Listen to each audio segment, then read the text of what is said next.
काम कर्म प्राणी मात्र के प्राणों का आज समझना है मर्म। एक तरुण तपस्वी ने छेड़ा, एक तरुण तपस्वी ने छेड़ा अभियान अहिंसा का। जगव्यापी हो जगव्यापी हो आह्वान अहिंसा का। यही मुनिवर की कामना, यही गुरुवर की भावना। अहिंसा महाकुंभ से धर्म की हो प्रभावना। यही मुनिवर की कामना, यही गुरुवर की भावना। अहिंसा महाकुंभ से धर्म की हो प्रभावना। सॉरी बोलिए। दिन में कितने बार सॉरी बोलती आप? बोलो, सोचो। गलती कितने बार करते हो? कोई लिमिट नहीं है। गलती गलती कितने बार करते हो? कोई लिमिट नहीं है। पर सॉरी सॉरी सॉरी बोलने में आदमी सोचता नहीं, मैं क्यों बोलूं? मेरी गलती थोड़ी थी, गलती तो उसकी थी और वो छोटा है, मैं तो बड़ा हूं। गलती तो उसको क्षमा उसको मांगना चाहिए, मैं क्यों मांग? दिमाग है ना, तरह तरह के तर्क देता है, कुतर्क देता है। नहीं, क्षमा मांगने वाला बड़ा होता है। संख्या 9 ने संख्या 8 को एक थप्पड़ मार दिया। किसको मारा? 9 ने। किसको मारा? 8 को मारा। 8 ने कहा, भैया तुमने मुझे थप्पड़ मारा, मेरी गलती क्या है, मेरे से भूल क्या करोगे? तो उन्होंने कहा, भूल? अरे मैं तेरे से बड़ा हूं, मेरा अधिकार बनता है तेरे को थप्पड़ मारने का। उन्होंने कहा, मैं तेरे से बड़ा हूं इसीलिए मैं तुझे थप्पड़ मार सकता हूं। 9 की बात सुन के 8 ने 7 को एक थप्पड़ मारा और बात वही दोहरा दी, मैं तेरे से बड़ा हूं। 7 ने 6 को, 6 ने 5 को, 5 ने 4 को, 4 ने 3 को, 3 ने 2 को, 2 को, 2 ने 1 को। अब एक बेचारा क्या करे? उसने अपनी तरफ नीचे झांक के देखा, वहां तो 0 था, उसकी हालत तो यूं ही पतली हो रही थी। एक ने उसको थप्पड़ नहीं मारा, 0 को थप्पड़ नहीं मारा, बल्कि प्यार से उठाया, अपने पास बिठाया और इस तरह एक की ताकत 10 गुना ज्यादा हो गई। एक की ताकत 10 गुना ज्यादा हो गई। थप्पड़ मारने वाले थप्पड़ देना सीखो, थप्पड़ मारने वालों थप्पड़ देना सीखो। प्यार से उठाया, बाजू में बिठाया, कीमत बढ़ गई। क्षमा बड़न को चाहिए, छूटन को अपराध। क्षमा क्षमा क्षमा करने वाला वीर होता है, महावीर होता है, राम होता है, कृष्ण होता है, बुद्ध होता है। क्षमा करना सीखो। लेकिन लेकिन लेकिन लेकिन लेकिन लेकिन लेकिन अगर किसी ने हमको एक कहा तो हम 4 कहते हैं, विवाद बढ़ जाता है। इसलिए जीवन के लिए, जीवन के परिवर्तन के लिए, जीवन की समृद्धि के लिए आपसे निवेदन करूंगा, अपने को बदलिए। सामने वाला ये परिवर्तन के क्षण है। प्रवचन सुन के सास अगर घर जाए तो सास के व्यवहार को देखकर बहू को लगना चाहिए, अम्मा जी गंगा जी नहा के आई है। कोई सास सत्संग में आई, बहू किसी वजह से नहीं आ पाई, तो सास जब सत्संग में सुनने के बाद, प्रवचन सुनने के बाद घर जाए, सास के व्यवहार बर्ताव को देख करके उसकी बहू को लगना चाहिए, अम्मा जी गंगा जी नहा करके आए हैं। ये परिवर्तन के क्षण है ना। अगर सास किसी वजह से प्रवचन में नहीं आ पाई, बहू प्रवचन में आई, तो बहू जब प्रवचन सुन के घर जाए तो बहू के व्यवहार बर्ताव को देखकर सास को लगना चाहिए और सास बोले, बहू तुझे अब क्या कहूं, आई लव यू।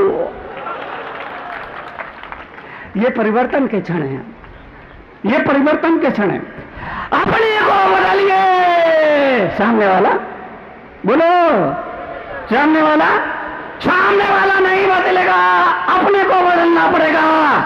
इसलिए आपसे गुजारिश, निवेदन, प्रार्थना, आपके जीवन की खुशियों के लिए एक ही वक्तव्य है, सुबह सुबह चुप रहिए, सुबह सुबह चुप रहिए, सुबह सुबह चुप रहिए। बूढ़े आदमी को ज्यादा नहीं बोलना चाहिए। ये बूढ़ा आदमी बुढ़ापे से दुखी नहीं है, ये ज्यादा बोलता है इसलिए दुखी है। बूढ़ा आदमी अपने बुढ़ापे से दुखी नहीं है, ये ज्यादा बोलता है इसीलिए दुखी है। क्यों? बच्चों के पैर चंचल होते हैं, छोटे बच्चे होते हैं, उनके पैर चंचल होते, उछलना, कूदना, गिरना, पड़ना, दौड़ना, ये बच्चों के स्वभाव में होता है। छोटे बच्चे से कहो बेटा ये 500 का नोट पकड़ो, आधा घंटा आलती मालती मारकर बैठ जाओ, बैठेगा क्या? बैठेगा नहीं, बैठेगा। बच्चों के पैर चंचल होते हैं। जवान आदमी का रोम रोम चंचल होता है। 60 साल के हो जाओ, सत्ता का सुख छोड़ दो। 60 साल के हो जाओ, सत्ता का सुख छोड़ दो। बुजुर्ग लोग मेरी 4 बातें याद रखेंगे। बुजुर्ग लोग अगर ये चाहते उनका बुढ़ापा सुख से कट जाए, मेरी 4 बातों को याद रखना। पहली बात, 60 साल के हो जाओ, सत्ता का सुख छोड़ दो। मुझे पूछा नहीं, पूछ। सासू की एक ही शिकायत होती है, बहू ने मुझे पूछा नहीं, पूछ। ये भैंस की ही पूछनी होती है। पूछ। 60 साल के हो जाओ, सत्ता का सुख छोड़ दो, पहली बात। दूसरी बात,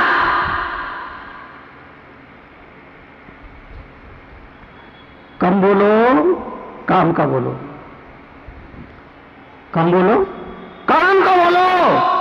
तीसरी बात, अनावश्यक टीका टिप्पणी मत करो, केवल अपने मुख से प्रशंसात्मक शब्द निकालो।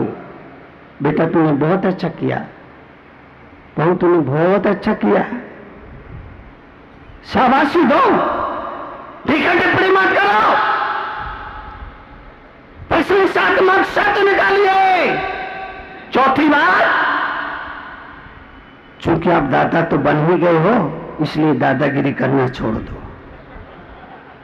चौथी बात, क्योंकि आप दादा तो बन ही गए हो, इसीलिए दादागिरी करना छोड़ दो। जीवन में सबको याद रखना है, चाहे बुजुर्ग हो, चाहे वो युवा हो, चाहे वो भाई लोग हो, चाहे वो बहनें हो, सब अपनी अपनी ड्यूटी को ड्यूटी बनाएं। कि महिलाओं में एक बहुत बुरी आदत होती है, बहुत बुरी आदत। नहीं, आपकी बात नहीं कर रहा हूं, मैं तो दिल्ली वालों की बात कर रहा हूं। आपकी बात तो उधर अभी खतौली जाने वाला हूं ना, वहां कहूंगा। ये महिलाओं में एक बहुत बुरी आदत है, शाम को जब पति ऑफिस से दफ्तर से वापिस लौटेगा और भोजन करने बैठेगा तो रोटी तो 2 खिलाएंगी। दिन भर की जो हुआ वो पूरा परोसेगी, पूरा। वो सड़क के किनारे गरम गरम भुट्टे,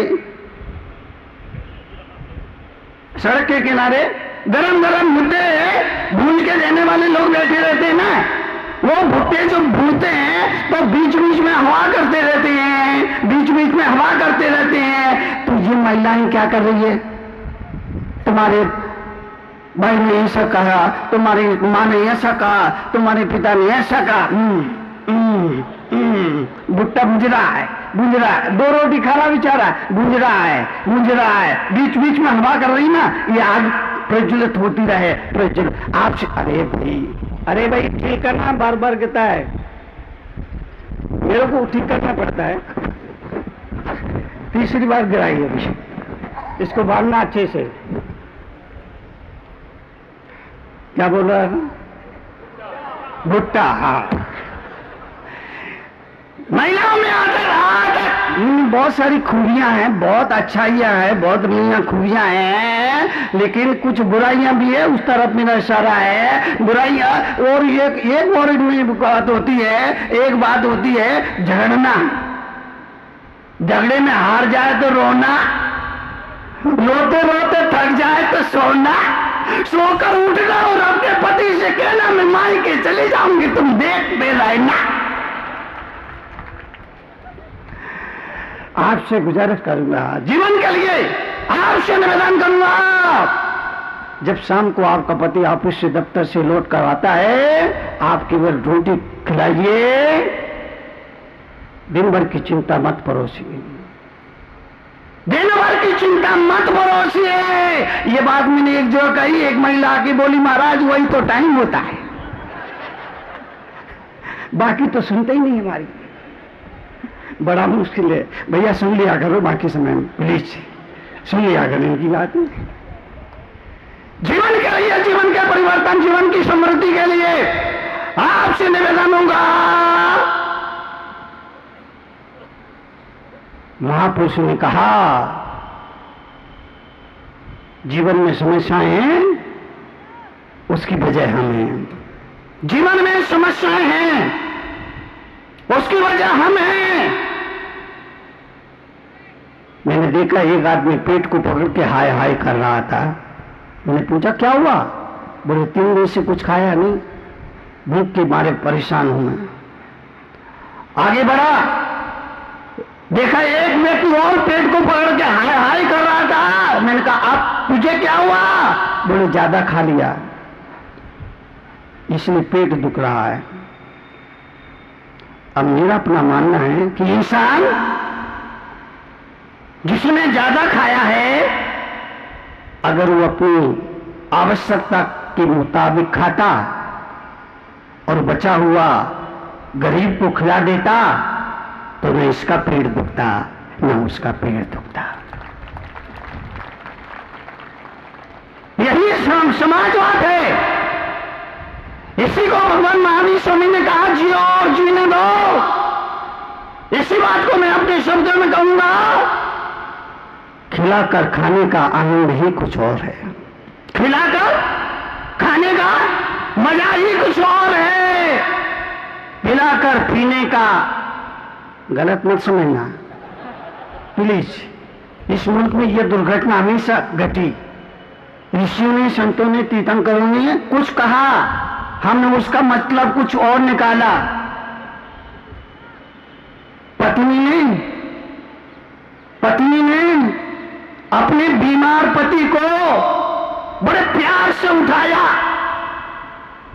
और पीटना शुरू कर दिया। पत्नी ने अपने बीमार पति को बड़े प्यार से उठाया और पीटना शुरू कर दिया। सास ने देखा तो चिल्लाई, बहू ये तुम क्या कर रही है? बहू ने कहा माँ जी, आज ही वैद्य जी से इनकी दवा लेकर आई हूं, उन्होंने कहा था अच्छी तरह कूट कर पिला देना। अब बताओ, कूटना दवा कुछ नहीं और बच्चा बेचारा पति बेवजह कुटा। यही हुआ इस मुल्क में, यही हुआ। हमने मुनियों का, संतों का, तीर्थंकरों की वाणी का अपना मतलब अपने मतलब से निकाला। इसलिए खिलाकर खाने का मजा ही कुछ और है, पिलाकर पीने का मजा ही कुछ और है। तुम मानो या ना मानो, पर यह सच है कि जिलाकर जीने का मजा ही कुछ और है। याद रखना, अपना खाया हुआ तो देर सवेर गोबर बन जाएगा, लेकिन जो किसी भूखे को खिला दिया जाता है वो प्रभु का प्रसाद बन जाता है। इसलिए इस मुल्क में कहा 2 रोटी, एक रोटी गाय के लिए निकलती थी, एक रोटी कुत्ते के लिए निकलती थी। ये परंपरा रही। घर की माँ बाई जब रोटियां बनाती थी तो 2 रोटी अलग कर देती थी, एक रोटी गाय एक कुत्ते के नाम से अलग कर देती थी। अब गांव और शहर में अंतर हो गया, गांव और शहर में अंतर हो गया। और अंतर यह हुआ कि गांव में कुत्ता आवारा घूमता है और गाय पाली जाती है। गांव में कुत्ता आवारा घूमता है और गाय पाली जाती है, और शहर में गाय आवारा घूमती है और कुत्ता पाला जाता है। ये अंतर हुआ, ये अंतर हुआ। अगर आप जानना चाहते हैं जीवन का व्यवहारिक ज्ञान, चाहते हैं अपने जीवन में परिवर्तन, तो पढ़िए जीवन के व्यवहारिक ज्ञान से रूबरू कराती विश्व में कड़वे प्रवचनों के लिए विख्यात क्रांतिकारी राष्ट्र संत मुनि श्री 108 तरुण सागर जी महाराज की बहुचर्चित पुस्तक कड़वे प्रवचन, जिसका नाम दर्ज है Guinness book of world records में, 14 भाषाओं में, जिसकी अब तक 7 लाख प्रतियां प्रकाशित हो चुकी हैं। देश के सभी AH व्हीलर के रेलवे बुक स्टॉल्स पर उपलब्ध कड़वे प्रवचन के 8 भागों का पूरा सेट मात्र 1200 रुपए में एवं कोई भी एक भाग मात्र 150 रुपए में। पोस्टिंग एवं हैंडलिंग चार्जेस एक्स्ट्रा। मंगवाने के लिए आज ही संपर्क करें 196 सेक्टर 18 फरीदाबाद हरियाणा। संपर्क सूत्र 0129 226254 098 107 ईमेल ahimsamahakubh108@gmail.com। क्रांतिकारी राष्ट्र संत मुनि श्री तरुण सागर जी महाराज के क्रांतिकारी विचारों को जानने व समझने के लिए घर बैठे ही मंगवाएं अहिंसा महाकुंभ पत्रिका और मुनिश्री के विचारों को पढ़कर सुधारें अपना जीवन। अहिंसा महाकुंभ पत्रिका की आजीवन सदस्यता प्राप्त करें मात्र 2100 रुपए में। आज ही संपर्क करें अहिंसा महाकुंभ पत्रिका 196 सेक्टर 18 फरीदाबाद हरियाणा। संपर्क सूत्र 0129 226254 09810724900।